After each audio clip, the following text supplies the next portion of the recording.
नीलांबुज श्यामल कोमलांगम सीता समारोपित वाम भागम पाणो महासायक चारु चापम नमामि रामम रघुवंशनाथम नमामि रामम रघुवंशनाथम। दोस्तों, जो मनुष्य, जो मानव, जो इंसान इस भारत भूमि पर रहता है और हिंदू धर्म को स्वीकार करता है, हिंदू धर्म का अनुसरण करता है, वह भगवान श्री राम को अवश्य मानता है, अवश्य मानता है, उनको, उनके प्रति श्रद्धा रखता है। और मैं ऐसा समझता हूं कि हर घर में, हर परिवार में रामचरितमानस का जो ग्रंथ है वो मौजूद रहता है। जी हां, आज हम इसी ग्रंथ के बारे में चर्चा करेंगे और इस ग्रंथ के भी एक छोटे से हिस्से के बारे में हम चर्चा करने वाले हैं। जी हां, रामचरितमानस के बाल कांड से लिया गया राम लक्ष्मण परशुराम संवाद के बारे में आज हम चर्चा करने वाले हैं। लेकिन उससे पहले हम बात करेंगे इसकी रचयिता के बारे में। बहुत से लोग ये जानते हैं कि रामायण की रचना तुलसीदास जी ने की है, लेकिन ऐसा नहीं है। रामायण की रचना की है महर्षि वाल्मीकि ने और संस्कृत में है रामायण। जबकि हम जिसका पारायण करते हैं, जिसको पढ़ा करते हैं, वो है रामचरितमानस और वो है अवधी भाषा में और लिखी गई है गोस्वामी तुलसीदास जी के द्वारा। तो आइए आज हम तुलसीदास जी के बारे में अध्ययन करते हैं और उसके बाद में राम जी के जीवन में जो सबसे महत्वपूर्ण घटना घटी थी, सीता के साथ उनका विवाह, और विवाह से पहले जो स्वयंवर हुआ था, उस स्वयंवर में धनुष के टूटने के तुरंत बाद जो घटना घटी थी, उसके बारे में आज हम चर्चा करने वाले हैं। लेकिन उससे पहले तुलसीदास जी के बारे में बात करें। तो आइए सबसे पहले हम बात करते हैं तुलसीदास जी के बारे में। तुलसीदास जी का जन्म उत्तर प्रदेश के बांदा जिले के राजापुर गांव में 1532 ईस्वी में हुआ था और कुछ विद्वान उनका जन्म स्थान सोरो जिला एटा भी मानते हैं। तुलसीदास जी का बचपन जो था वो बहुत ही संघर्षपूर्ण था और जीवन के प्रारंभिक वर्षों में ही इनके माता पिता से इनका बिछोह हो गया था। यानी ये अपने माता पिता से बिछुड़ गए थे, इनका बिछोह हो गया था, यानी इनके माता पिता इस दुनिया से रुखसत हो गए थे इनको छोड़कर। कहा जाता है कि गुरु कृपा से उन्हें राम भक्ति का मार्ग मिला। गुरु की कृपा हुई और गुरु ने इनको सत्मार्ग दिखाया और राम की भक्ति ये करने लगे। राम भक्ति परंपरा में तुलसी अतुलनीय है, यानी ऐसा और कोई नहीं है जिसने भगवान श्री राम की इतनी बड़ी भक्ति की है। आगे लिखते हैं कि रामचरितमानस की अनन्य राम भक्ति और उनके सृजनात्मक कौशल का मनोरम उदाहरण है। यानी रामचरितमानस को देखते ही हमें लगता है कि सच में ये भगवान श्री राम के अनन्य भक्त रहे हैं। आगे लिखते हैं कि इनके राम मानवीय मर्यादाओं के और आदर्शों के प्रतीक हैं, जिनके माध्यम से तुलसी ने नीति, स्नेह, शील, विनय, त्याग जैसे उदात्त आदर्शों को प्रतिष्ठित किया है।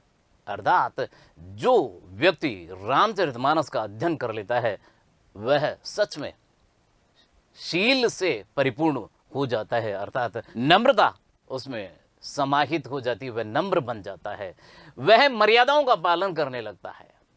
आगे लिखा है इनके बारे में कि रामचरितमानस उत्तरी भारत की जनता के बीच बहुत लोकप्रिय है। जी हाँ, उत्तरी भारत में अनेक घरों में, मैं कहूंगा अधिकांश परिवारों में रामचरितमानस का अध्ययन, अध्यापन नियमित रूप से होता रहता है। रामचरितमानस के अलावा इनकी और भी रचनाएं हैं। उन रचनाओं के बारे में कहा गया है कि गीतावली, दोहावली, कृष्ण गीतावली, विनय पत्रिका आदि उनकी प्रमुख रचनाएं हैं और अवधी और ब्रज दोनों भाषाओं पर उनका समान अधिकार है। यानी इन्होंने अवधी भाषा में भी रचनाएं लिखी है और ब्रज भाषा में भी रचनाएं लिखी है। और सन 1623 ईस्वी में काशी में उनका देहावसान हो गया, अर्थात ये इस दुनिया से विदा हो गए। देखते हैं इनके बारे में और क्या लिखा है। तुलसी ने रामचरितमानस की रचना अवधी भाषा में की है और विनय पत्रिका तथा कवितावली की रचना ब्रज भाषा में की है।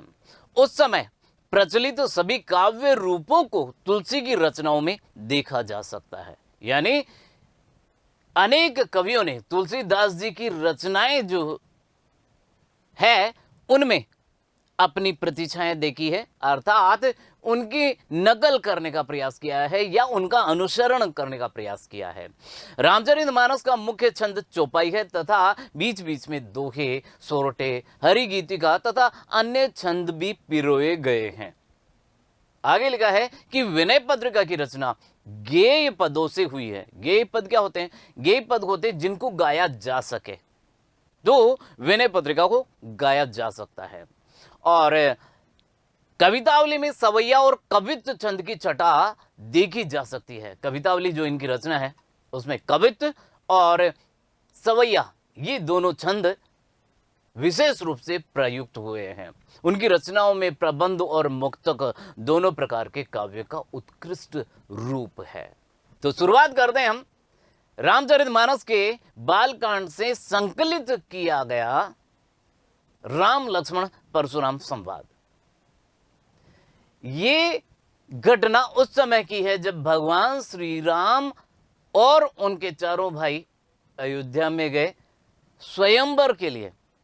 राजा जनक के दरबार में स्वयंवर हो रहा था, जहां भगवान श्री राम उस समय सामान्य मानव, आम आदमी जिसे हम कहते हैं, उसके रूप में थे। उनके गुरु वशिष्ठ उनके साथ में थे। वे अपने गुरु के साथ में, राम अपने गुरु के साथ में राजा जनक के दरबार में गए और वहां भगवान शिव का धनुष रखा था। उस धनुष का इतना सा करना था कि उसकी प्रत्यंचा पर डोरी चढ़ानी थी और इस कार्य के लिए बड़े बड़े योद्धा अलग अलग राज्यों से, अलग अलग देशों से वहां पधारे थे। तो उन चारों राजकुमारों को भी वहां आहूत किया, आमंत्रित किया, बुलाया गया। गए वहां। हुआ यूं कि सभी राजाओं ने प्रयास किया लेकिन असफल रहे। राम ने क्या किया, जो ही उस धनुष को उठाया, प्रत्यंचा चढ़ाई और वो धनुष टूट गया। धनुष भंग हो गया, टूटा। तो भगवान शिव का धनुष था और जैसे ही टूटा तो उसकी ध्वनि इतनी जबरदस्त हुई कि शिव के शिष्य परशुराम जी वहां पहुंच गए। दौड़े दौड़े राजा जनक के दरबार में आए और जब उन्होंने देखा कि मेरे गुरु भगवान शिव का धनुष किसी ने तोड़ दिया तो वो आग बबूला हो गए, क्रोधित हो गए। तो यहीं से शुरू होती है राम लक्ष्मण परशुराम संवाद की चर्चा। तो शुरुआत करते हैं। जब परशुराम जी वहां आते हैं और क्रोध करते हैं और पूछते हैं कि ये धनुष किसने तोड़ा, तब राम जवाब देते हैं, कहते हैं कि नाथ शंभु धनु भंज निहारा, होई क्यों एक दास तुम्हारा। कहते हैं कि हे नाथ, हे स्वामी, शंभु धनु भंज निहारा, शंभु धनु अर्थात भगवान शिव जी का धनुष, भंजनिहारा तोड़ने वाला, होई क्यों एक दास तुम्हारा, आपका कोई एक दास ही होगा। जब परशुराम जी ने पूछा कि ये धनुष किसने तोड़ा, तो राम कहते हैं कि हे स्वामी, ये शिव जी का धनुष तोड़ने वाला आपका कोई एक दास ही होगा, ऐसे कौन तोड़ सकता है। आगे पंक्ति में लिखा है कि आयसु कहा कहिए किन मोही, आप तो किस लिए आए हैं, कहिए किन मोही, मुझसे कहते क्यों नहीं है, क्या बात है मुझे बताइए। तो ये बात सुन करके क्या हुआ, सुनी रिसाय बोले मुनि को ही। ये बात सुन करके रिसाय क्रोधित होकर के मुनि, कौन, परशुराम जी बोले। यानी जैसे कि राम ने ये कहा कि आपका कोई दास ही होगा जिसने ये शिव जी का धनुष तोड़ दिया है, आप तो किस लिए बता रहे हैं, बताइए क्या बात है। इस बात को सुनकर के परशुराम जी को क्रोध आ जाता है और फिर क्या बोलते हैं, सेवक सो जो करे सेवकाई। तुम ये कह रहे हो ना कि आपका कोई दास होगा, कोई सेवक होगा, तो सेवक तो वो होता है जो सेवकाई करे, अर्थात सेवा का काम करे। सेवक तो वो होता है जो सेवा का कार्य करे। अरि करनी करी करिए लड़ाई, अर्थात अरि शत्रु, अरि करनी शत्रुता का काम करके तो लड़ाई ही की जाती है। और तुम कहते हो कि कोई दास ही होगा, ये तो जिसने भी भगवान शिव का धनुष तोड़ा है, उसने शत्रुता का काम किया है। तो यही कहा इन्होंने कि अरि करनी करी करिए लड़ाई, यानी शत्रुता का काम करके तो लड़ाई ही की जाती है। अगली पंक्ति में क्या लिखा है, सुनो राम जय शिव धनु तोरा, सहस बाहु सम सो रिपु मोरा, यानी सुनो राम, जिसने भी शिव धनुष तोड़ा है, शिव धनु तोड़ा अर्थात जिसने भी शिव जी का धनुष तोड़ा है, सहस बाहु सम सो रिपु मोरा, सहस्र बाहु के समान वो मेरा शत्रु है, सहस्र बाहु के समान वो मेरा शत्रु है। परशुराम जी ने सहस्र बाहु की भुजाओं को काट दिया था, उसने गंभीर अपराध कर दिया था। तो जिस प्रकार सहस्र बाहु मेरा शत्रु है, उस प्रकार जिसने भी शिव जी का धनुष तोड़ा है वो मेरा शत्रु है। आगे क्या लिखा है, सो बिलगाओ बिगाई समाजा, और जिसने भी धनुष तोड़ा है वो बिलगाए अलग हो जाए, बिगाए समाजा, समाज को छोड़ करके, समाज क्या है, यहाँ राजाओं का समाज है, तो राजाओं के समाज को छोड़ करके वो अलग हो जाए, जिसने भी ये शिव जी का धनुष तोड़ा है। नद मारे जाए ही सब राजा, नहीं तो मारे जाएंगे सारे के सारे राजा। परशुराम जी कहते हैं कि जिसने भी, सुनो राम, जिसने भी शिव जी का धनुष तोड़ा है ना, वो राजाओं के समाज को छोड़ करके अलग हो जाए, नहीं तो सारे के सारे राजा मारे जाएंगे। नत मारे जय हैं सब राजा। आगे कहते हैं, सुनी मुनि वचन लखन मुस्काने, मुनि के वचन को सुन करके लक्ष्मण मुस्कुराए। सुनी मुनि वचन लखन मुस्काने, अर्थात मुनि के वचन सुन करके लक्ष्मण मुस्काए और बोले परसु धरई उपमाने। और परसु धरई अर्थात फरसा जिसने धारण किया हुआ है, अर्थात परशुराम जी। तो परशुराम जी का अपमान करते हुए, उनकी अवमानना करते हुए बोले, क्या बोले, बहु धनुई तोरी लरिकाये, कबहू न असिरे से के न गोसाई। लक्ष्मण जी कहते हैं कि परशुराम जी, हे गुरुदेव, हे स्वामी, बहु धनुई तोरी लरिकाई, लरिकाई अर्थात बचपन, बहु धनुई, बहुत सी धनुइयां तोड़ी हमने बचपन में, कबहू न असिर से की न गोसाई। हे गोस्वामी, आपने पहले कभी ऐसा क्रोध नहीं किया है, हमने बचपन में ढेर सारी धनुइयां तोड़ी है, तब तो आपने कभी ऐसा कोई क्रोध नहीं किया है, ऐसा लक्ष्मण जी ने कहा। और ये सुनकर के आगे कहते हैं कि यही धनु पर ममता के ही हेतु, इसी धनुष पर आपका इतना प्रेम, इतनी ममता क्यों है, के ही हेतु किस कारण से है, इसी धनुष से आपका इतना प्रेम क्यों है, ऐसा कहा लक्ष्मण जी ने। आगे कहते हैं कि सुनी रिसाय कह भृगुकुल केतु, ये बात सुनते ही सुनी, सुन करके ऋषाय क्रोधित हो गए, भृगुकुल केतु, भृगु वंश, भृगुकुल, भृगु के वंश के केतु, केतु मतलब पताका, ध्वजा स्वरूप, कौन, परशुराम जी। परशुराम जी भृगु वंश में जन्मे थे, इसलिए उनको भृगुकुल केतु कहा जाता है, नहीं भृगु वंश में ध्वजा के समान। तो ये बात सुन करके परशुराम जी अत्यंत क्रोधित हो गए और क्या कहते हैं लक्ष्मण को कि रेन रब बालक काल बस, बोलो तो ही न संभार, धनु समुद्र बुरारी धनु विदित सकल संसार। ये कहते हैं रे नृप बालक, अरे राजा के पुत्र, राजा के बालक, बोलो तो ही न संभार, तुम संभाल करके नहीं बोलते हो, अर्थात तुम्हें बोलने की तमीज नहीं है, तुम संभाल कर नहीं बोल रहे हो, बोलो तो ही न संभार, धनु समुद्र त्रिपुरारी दोनों, त्रिपुरारी भगवान शिव, धनु शिव जी के धनुष को धनु ही बता रहे हो, धनु की सम त्रिपुरारी धनु, यानी भगवान शिव के धनुष को धनु ही, धनु ही क्या होता है, छोटा धनुष जो होता है, बच्चे जो बचपन में खेलते हैं जिस धनुष से, उसको धनु ही कहा जाता है। तो परशुराम जी ने कहा कि तुम्हें बोलने की तमीज नहीं है, तुम संभाल कर नहीं बोल रहे हो, तुम भगवान शिव के धनुष को धनु ही बता रहे हो, धनु ही समुद्र त्रिपुरारी धनु विदित सकल संसार, विदित यानी जानता है, सकल सारा संसार, अरे भाई जिस धनुष की महिमा को सारा संसार जानता है उसको तुम धनु ही कह रहे हो, कैसे कैसे बालक हो तुम, ऐसा कहा परशुराम जी ने। उसके बाद लक्ष्मण ने कहा, लक्ष्मण कैसे कैसे बार बार उनको छेड़ रहे हैं, उनको क्रोधित कर रहे हैं। लक्ष्मण कहते हैं कि लखन कहा हंसी हमरे जाना, लक्ष्मण ने हंस करके कहा, हंस करके हमरे जाना यानी हमारी जानकारी में तो, हमारी जानकारी में तो सुनो देव सब धनुष समाना, सुनो देव हमारी जानकारी में तो सारे धनुष समान है, आप क्या ये शिव जी के धनुष की बात कर रहे हैं? तो हमारे लिए तो सभी धनुष समान हैं। लक्ष्मण आगे कहते हैं का क्षति लाभ जून धनु तोरे, का क्षति यानी क्या हानि, क्षति है यहाँ। तो क्या हानि और लाभ, जून पुराना, धनु धनुष तोरे यानी पुराना धनुष टूट जाने में क्या हानि और क्या लाभ। क्या आप इस धनुष के टूट जाने पर गुस्सा कर रहे हैं? ये तो पुराना धनुष था।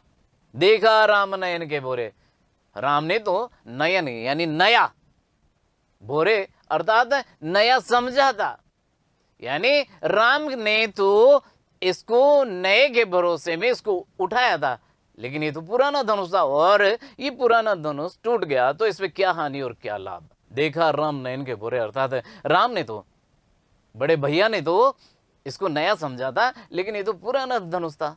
आगे कहा है कि छुअत टूट रघुपति की न दोषु, इसमें रघुपति का यानी राम का कोई दोष नहीं है, ये तो छूते ही टूट गया। छुअत ही टूट रघुपति न दोषु यानी राम का कोई दोष नहीं है इसमें, ये तो छूते ही टूट गया। मुनि बिनु काज करिए कत रोसु, हे मुनि बिनु काज बिना काम ही क्यों रोष कर रहे हैं, क्यों गुस्सा कर रहे हैं, ये तो छूते ही टूट गया, इसमें राम का कोई दोष नहीं है।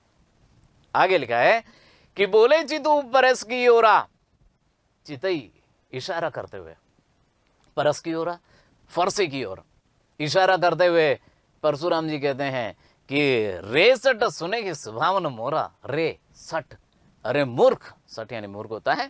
कहते हैं कि अरे मूर्ख सुने की सुभावन मोरा, तुमने मेरे स्वभाव के बारे में नहीं सुना है, अर्थात तुम मेरे स्वभाव को नहीं जानते हो। आगे कहते हैं कि बालक को बोली बधो तो ही नहीं, बालक को बोल अर्थात बालक समझ करके, बच्चा समझ करके, बधो तो ही नहीं, वधो यानी वध तो ही तुम्हारा नहीं, तुम्हारा वध नहीं कर रहा हूं, यानी तुम्हें बच्चा समझ करके नहीं मार रहा हूं, ऐसा परशुराम जी ने कहा। केवल मुनि जन जाड़े मोही, तुम मुझे केवल जड़, मूर्ख, जड़ का मतलब होता है मूर्ख, केवल मूर्ख मुनि ही जान रहे हो, समझ रहे हो तुम मुझे, लेकिन मैं तुम्हें बच्चा समझ करके ही नहीं मार रहा हूं। बाल ब्रह्मचारी यदि को ट्रोही, यानी परशुराम जी अपनी तारीफ, अपना परिचय स्वयं दे रहे हैं। कहते हैं बाल ब्रह्मचारी अति कोही, यानी मैं बाल ब्रह्मचारी हूं और अत्यंत क्रोधी हूं। विश्व विदित क्षत्रिय कुलद्रोही, अर्थात विश्व विदित सारा संसार जानता है, विदित जानता है कि मैं क्षत्रिय कुलद्रोही हूं, अर्थात क्षत्रिय कुल का द्रोही हूं, अर्थात राजपूत जो होते हैं, क्षत्रिय कुल वाले जो होते हैं, मैं उनका शत्रु हूं, क्योंकि अनेकों बार उन्होंने इस धरती को क्षत्रिय विहीन कर दिया था परशुराम जी ने। इसीलिए कहा है कि बाल ब्रह्मचारी अधिक क्रोही, अर्थात मैं बाल ब्रह्मचारी हूं और बहुत क्रोधी हूं और विश्व विदित क्षत्रिय कुल द्रोही, और सारा संसार जानता है कि मैं क्षत्रिय कुल का द्रोही हूं। आगे कहा कि भुजबल भूमि भूप बिनु कीनी, विपुल बार मही देवन दीनी, ये कहते हैं भुजबल, अपनी भुजाओं के बल से, अपनी भुजाओं के बल से भूमि को, इस धरती को, भूप बिनु कीनी, राजाओं से विहीन कर दिया था मैंने। मैं ऐसा हूं कि मैंने अपनी भुजाओं के बल से इस धरती को राजाओं से विहीन कर दिया था। विपुल बार, विपुल यानी अनेकों बार, ढेर, ढेर, विपुल का मतलब ढेर सारा, तो विपुल बार यानी अनेकों बार। मही देवन दीनी, मही देवन, मही धरती, देवन देवता, धरती के देवता कौन है? ब्राह्मण। तो अनेकों बार राजाओं से वो धरती लेकर के मैंने ब्राह्मणों को दे दी थी। विपुल बार मही देवन दीनी, अर्थात अनेकों बार ब्राह्मणों को वो धरती मैंने दे दी थी। किससे लेकर के? क्षत्रियों से लेकर के, क्योंकि मैंने क्षत्रियों से विहीन कर दिया था इस धरती को अनेकों बार। आगे कहते हैं कि सहस बाहु भुज छेदनी हारा, परस विलोक महीप कुमारा। हे महीप कुमार, हे राजा के कुमार, परसु विलोक अर्थात फरसे को देख, मेरे पास ये जो फरसा है ना, इस फरसे को देख।